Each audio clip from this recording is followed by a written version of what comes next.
All right, here we are. My girl. Thank you. Thank you a million. Thank you for being here with me today. It's wonderful to have you. And I was saying before, your journey is so unique. You're such a phenomenal artist and many other things other than an artist. So, and I feel like a lot of artists are like that. And that should also be lifted up and shared. So let us know about it. I'm really honored to be here. I am really excited about the bar and like working with the bar and like using the bar as a resource and sharing it. So this opportunity is amazing. Okay, I'm Surya Swilley, and I'm originally from Charlotte, North Carolina. I now live in Philadelphia, and my background is as a dancer. I started with traditional West African dance, and then went into more concert dance forms as I grew. Dabbled in acting with Children's Theater of Charlotte, so I think, and African American Children's Theater, African American Cultural Center, like I've been performing for a very long time, but also performance with a like social justice consciousness. It's something that I stepped into as an artist, but as I grow, I'm realizing that it was kind of thrown on me as well. So I'm for it. Just about everything I do is situated as inside of my existence as a Black queer woman in this country. And I graduated from Johnson State University, where together, like together we double majored and really, when I think about it, did some trailblazing kind of like pioneering things in that existence as well.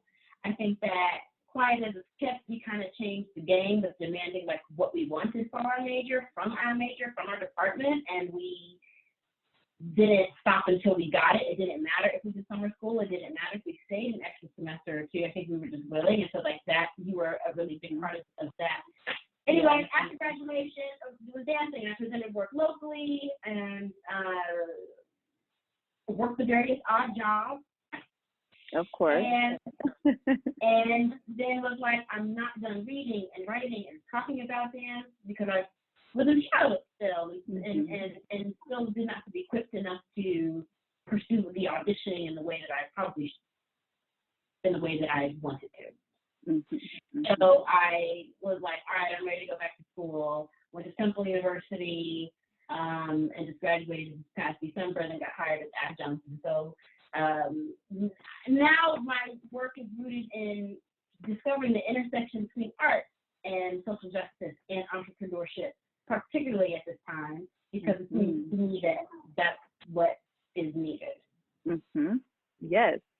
Well, that's great. And I think that's a great kind of segue into our discussion about entrepreneurship and artists as entrepreneurs.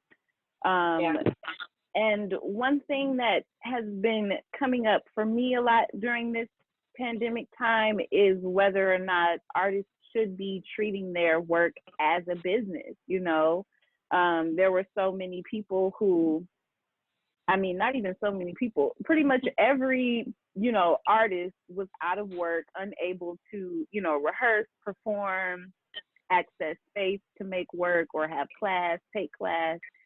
And so, but because, and I know that as artists, our work, it's so sacred to us, and we become artists for many, many different reasons. And a lot of time it's because we want to be separate from this, like, capitalistic society and, to not be a part of that in our work. However, a lot of people were left high and dry when the pandemic hit. And that, started making me think of, well, if we were treating our art making more like a business and as a business practice, maybe more people could have been supported during this time, Yeah, I feel like anything rooted in capitalism or profit and always has a bad connotation. And the capitalist capitalism for me is rooted in greed and exploitation, but for the artist, it's not even about that. I think it is rooted in necessity. We are out of work. The biggest blockbuster dance companies that you know of are out of work. And it doesn't matter. And so it's the most ideal time to take your work seriously enough to create a business or to really just try to monetize off your gifts and talent. Because relying on institutions is not reliable. Like as we see, it takes one virus for everything to shut down. So like where's the longevity, like in our own practice? And I think that's an inspiring thing to be in a position where we have to monetize our gifts and talents. We still have to figure out like resources for people to feel comfortable enough to do that, right? Because everybody doesn't necessarily want to be their own CEO. And that's valid. And yet I think that there's still room to take advantage of the opportunity that's being presented before us, because I think we have no other choice. Again, there are limited resources for people to feel like, I think, comfortable in launching a business, but especially as an artist, but like these are the financial conversations, the tax conversations, the branding conversations are what we need to have. And could you speak maybe a little more to how your business has been affected, and also, you know, what types of things you've been working on during this time of quarantine and not being able to be out so much, but what has the effect been, and like how have you or trying to overcome that? I mean, like, how transparent can we be on here today? 1,000%. Lay it on the table. But you know how I can be. That's okay. We're all grown here. I launched the Swilley Brand because it was my launch to the world as an independent artist. And I think that when you talk about my unique journey, maybe I'm kind of running away from that word, but I think that there's some truth to that, because I found that the traditional trajectory of pursuing a dance career didn't line up for me. And maybe there wasn't enough time. Maybe the virus came too soon for me to really see. But I was prepared before I left grad school. I was preparing to leave grad school and was still like, I don't know if I fit in. And so it was me launching myself as an independent artist, sharing my work within like these 30-second to 2-minute intervals on videos to say, like, this is what I'm thinking about, the social political concerns, you know, hashtag like, this is me just launching myself out here. What I'm working on, what I have been working on, is like supporting it to make it expand, because it's outside of launching myself as an independent artist. It really is to be a vehicle to bring community together so that we can like talk and discuss these ideas and share resources with one another. But what that requires for me is a staff. And what to answer your question, quarantine has been about me figuring out, launching what I can do and prioritizing what I can do on my own, but humbling myself and being like, Surya, you know, you need help. So it's been about gathering the funds to select an analytics manager, an artistic content producer, and then like a website designer. Like there's a certain package and presentation that I want. Why? Because it's the Swilley brand. And so when we talk about brand, we talk about image, and I need support in ensuring that, you know, my image is one thing, but like it and I see it in one particular way, but like the feedback and the consultation to know that, like this would be a good time to post and share, and this is timely and this is not, and maybe we visit that work. And like, I need support with that. So Swilley Brand, you know what I mean? So I think one issue that I'm facing as an entrepreneur, I know I might be segueing, is like the battle with oneself, relinquish control, to humble myself, to know that I need help, Mm-hmm. and then to gather the funds to ensure that right, because another thing that we experience in our arts communities, Mm-hmm. correct me if I'm wrong, but is that, you know, a person, choreographer, a person that we're working in artistic collaboration with has great ideas. Yeah.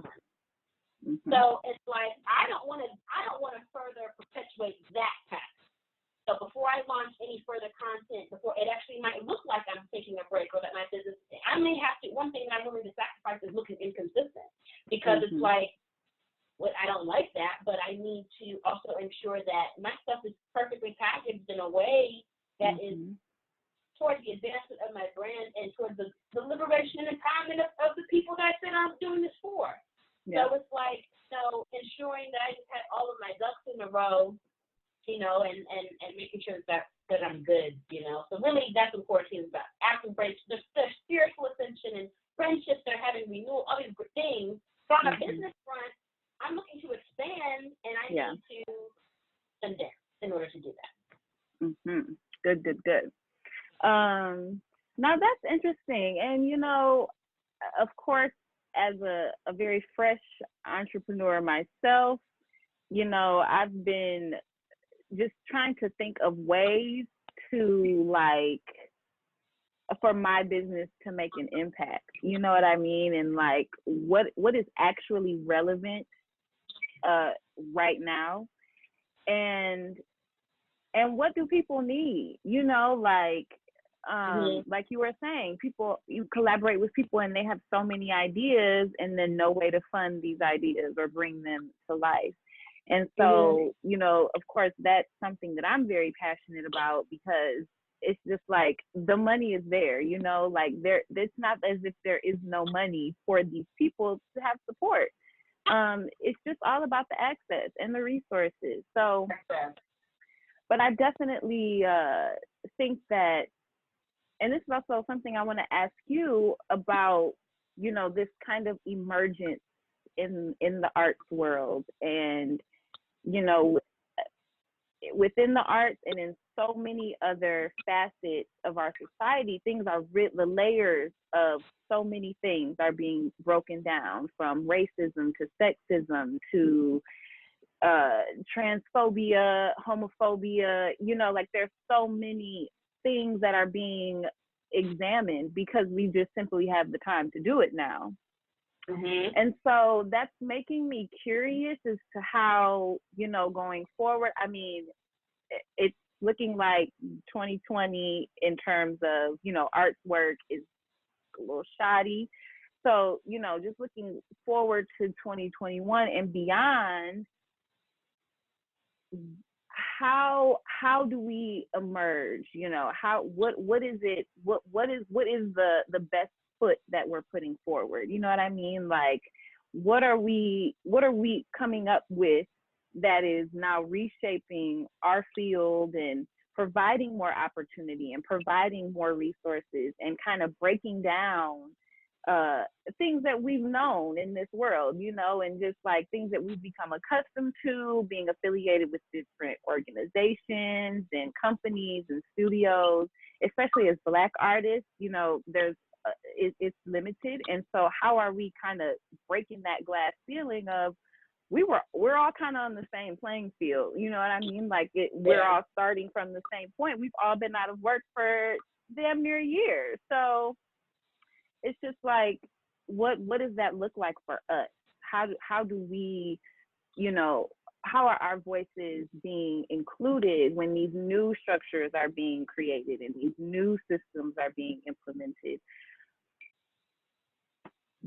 What is our part in that? You know what I mean? And so I feel like for me, having the bar and doing the best that I can to just kind of create this channel of artists who don't know that there are resources out there, and, you know, kind of bridging that gap, you know what I mean? And also just re-examining the funding and where is that money going? Where has it been going, and where should it be going? And as gig workers, like, Yeah. with a you know, dealing with a virus that's so contagious. And of course, eventually, I feel like this will be treated like, you know, a common cold and the flu. Oh, you know what I sure. mean? So we're not even about to count the virus. no. We're not. Please, let's not But go there. no, but what I'm saying is, I feel like we might be a little far off from that. And so, how are we, like, you know, for those of us who do go from job to job, you know, like, what does that look like? You said like a lot. I know, 20 things. No, but like, and you said a lot, and you hit the nail on the head in so many ways, and you're asking the questions that a lot of us are asking, because you're right. We are living in a time where things are being destructed, and that's not always bad. We are living in a time where where the sexism, racism, transphobia, homophobia are being decolonized, evaluated. And maybe part of that is also decolonizing how we view the creative process and rehearsal and so on. If you, I'm just thinking, but like if your pattern is to reserve space at so-and-so studio and that studio is now closed, what does creating look like as you're cooking, as you're washing clothes, as you're preparing to go to bed at night, as you're sitting in the bathtub? Like, it's about really taking your artistry and magnifying it so much that it occupies all of your kinesphere and like really trying, because the creative process is more than just being in a rehearsal. It's about like the daily observations that we have that actually inform maybe the journal entry, that inform how we communicate to our dancers or whatever the case is. You know, for profit, and you and I think have had this conversation before. It's also about recognizing situating the kind of impact that you want your business to be or have, right? So if, you know, you're wanting to only reach a particular targeted audience and your basis is to only perform, nonprofit might be your route, you know, or LLC might be your route. Those are the conversations, those are the workshops that I think we have to have. And also disrupting that too, because I think we also owe it to ourselves. It's been long overdue to have some sort of like general pool of funds that are just available for emerging artists. I mean, that term emerging, I think, is heavy. It implies a lot. And it doesn't really have like a middle ground for me. It either observes this like new kind of inexperienced trope that is in need of support, which is valid, and then it either like observes this kind of like I think never mind. I think it's just that, like, it's like this whole thing, you know, and that, or it's this like budding artist that is in need of support. So you know, that term, my wheels are turning, and I wish I had a more concretized answer for you. I mean, I don't know if there is a concrete answer. You know, like we're literally at a point where it could be anything. So I don't think, and it will look different for everyone. It won't. There is no one way of like how we're reshaping our careers and navigating around being such a long time, being out of work. But one point that really stuck out to me that you brought up is like how we're incorporating our art making just into our everyday lives. And I think it's so interesting because I was similar to this series, there were some posts about artists, you know, being essential workers and how much people who are at home, you know, are using artistic platforms and following artistic people to get through their day, you know. And so what's interesting to me is, like, as much as artists advocate that this is important for everyone, you know, we have to advocate that hard for ourselves. Like, it's also important for us, and this is how we are, like, this is our bread and butter. This is how we're supporting ourselves. This is how we live. This is how we eat. And so now, just as much as we encourage non-artists to, you know, engage in a everyday general way, we also have to take that charge and be like, okay, how can, like, you know, how can I make this work for what it is that I do? What is it that I want to put out into the world?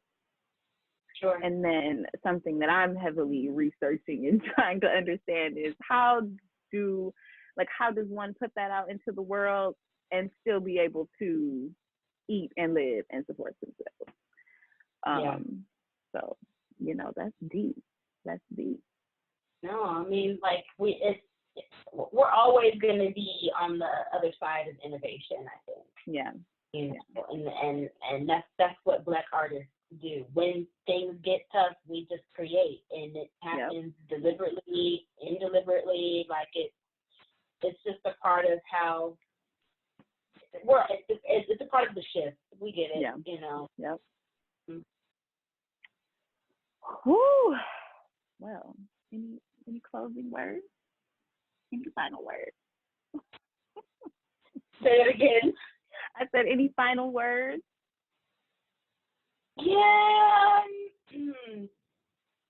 You know, the Swilley Brand will be in contact with the bar when we are hiring. Yeah. Definitely. I mean, that for sure. There's about like a staff.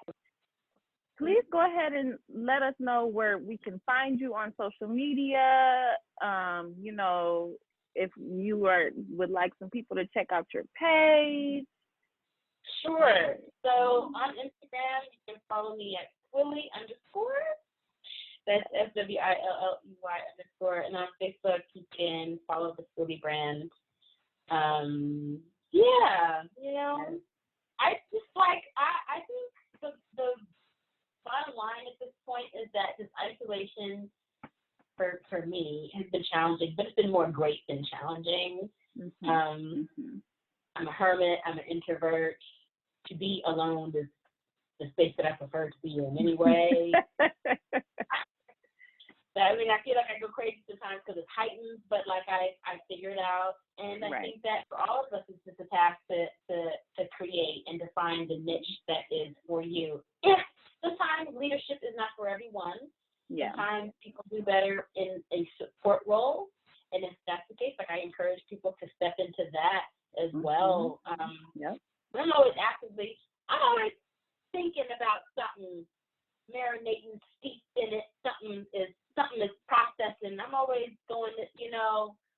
So like my portals are open, my channels are open. I'm also in a space that's very open to receiving feedback as well. I think keeping that is a route to remaining humble.